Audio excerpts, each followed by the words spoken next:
From garden to cup, the mystery of black powder. Have you ever wondered what the secret is behind that strong glass of black tea we drink every morning? It's not tea bags, but the black powdered tea that always accompanies our meals. It looks simple, but its journey is truly remarkable.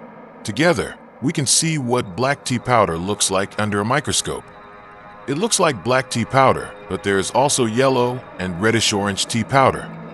This discovery under the microscope actually holds the key to the secret of black tea's quality, flavor, and benefits.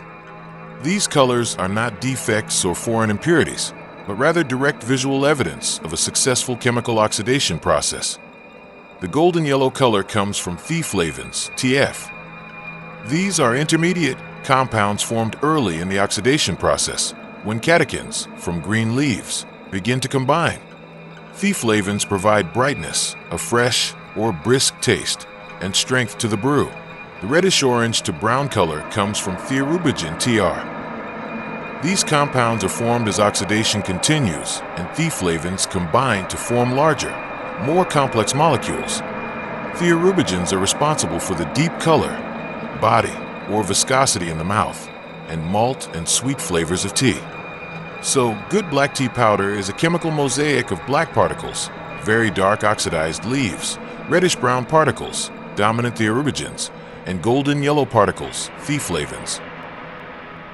This mosaic composition determines the final character of the tea. Speaking of their function, they go far beyond mere colorants. They are bioactive powerhouses. This is a story about the miraculous transformation of a fresh green leaf on a mountain peak into a black powder that warms millions of homes in Indonesia. Brands like Teh Bendera have been doing this for decades. But how do they do it? And why is it black? Today, we'll dive into every detail. Prepare to be amazed. Our story begins here, in the cool highlands, on tea plantations native to Sumatra and Java. Each grain of powder comes from the buds of the leaves of the Camellia sinensis plant. Expert pickers select only the best shoots, 2 leaves and 1 bud. This is a raw material full of potential.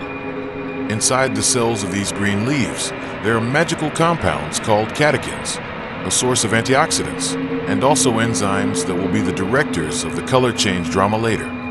But right now, they're still asleep. What will wake them up? The answer is, it starts with a process called withering.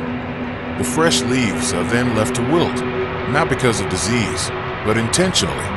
The slow flow of air reduces their water content. The leaves, once crisp, become limp and pliable. This is preparation for a major surgery. The flexible leaves then go to the grinding or rolling stage. This is where the drama begins. The machines gently squeeze and break down the leaf cell walls. The cell fluid, rich in enzymes and polyphenol, is released. It's like unlocking the leaf's blood. And when this liquid meets oxygen from the air, a spectacular chemical reaction begins, oxidation, which we often hear as fermentation. Remember those catechins? Under the action of enzymes, these catechin molecules begin to combine, fuse, and form new, much more complex compounds. Theaflavins are the first to form, giving a reddish hue and a refreshing taste. But the process doesn't stop there. Oxidation continues. These theaflavins combine again to form a larger compound, namely thearubigin. Thearubigin is the star, the painter of black. Thearubigin is the reddish-brown to blackish pigment that dominates the color of black tea. The longer the oxidation, the darker and more intense the color. This is why black tea is called fully oxidized tea. Once the oxidation level is reached, the process must be stopped. The method, with fast drying using hot air. The enzymes are turned off, and the color and final flavor of the black tea are locked in forever. These dried leaves are then, using precision grinding technology, ground into the black tea powder that we know. So, the black color does not come from charcoal or dye, but from the natural compounds of the tea leaves themselves, which have been totally transformed. Now, that magical black powder is in our cups. What are we really drinking? We're not just drinking the color and aroma, but also the nutritional content created by the process. Polyphenol complex, theaflavin and thearubigin, as a new antioxidant, caffeine for refreshment. Minerals such as manganese and fluoride for bones and teeth, and L-theanine, which is calming. Regular consumption in reasonable portions, 2 to 3 cups a day, brings benefits such as supporting heart health by improving blood flow, increases focus thanks to the harmony of caffeine and L-theanine, improves digestion by feeding good gut bacteria, and strengthens teeth thanks to fluoride.